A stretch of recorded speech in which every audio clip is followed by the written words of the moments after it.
আন্দোলন ছাত্রদের এবং গণতন্ত্র পুনরুদ্ধারের আন্দোলন এবং এই সরকারের পতনের আন্দোলনে গত সরকারের যারা আন্দোলনে শরিক হয়েছিলেন তাদের মধ্যে আপনারা জানেন যে অসংখ্য শত শত স্টুডেন্ট নাগরিক তারা প্রাণ হারিয়েছেন এবং কয়েক হাজার আহত হয়েছে।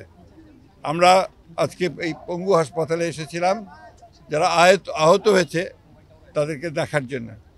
আমরা হাসপাতাল কর্তৃপক্ষের কাছে যে তালিকাটা পেয়েছি তাতে দেখা যাচ্ছে যে এখানে 28 তারিখ থেকে 8 তারিখ পর্যন্ত এই হাসপাতালে যারা অ্যাটেন্ড করেছে বুলেট ইনজুরি এবং অন্যান্য ইনজুরি নিয়ে এই আন্দোলনের সময় তাদের সংখ্যা প্রায় 684 জন। এদের মধ্যে ডিসচার্জ হয়ে গেছে 417 জন।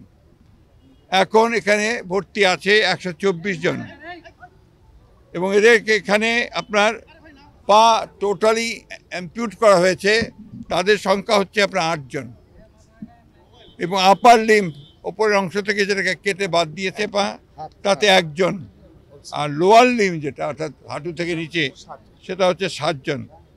টোটাল পেশেন্ট এখানে যে আসছে তার মধ্যে 3 জন ডেড, 2 জন এসছে একদম ডেড অবস্থায়, আর 1 জন আপনার এখানে এসে মারা গেছে।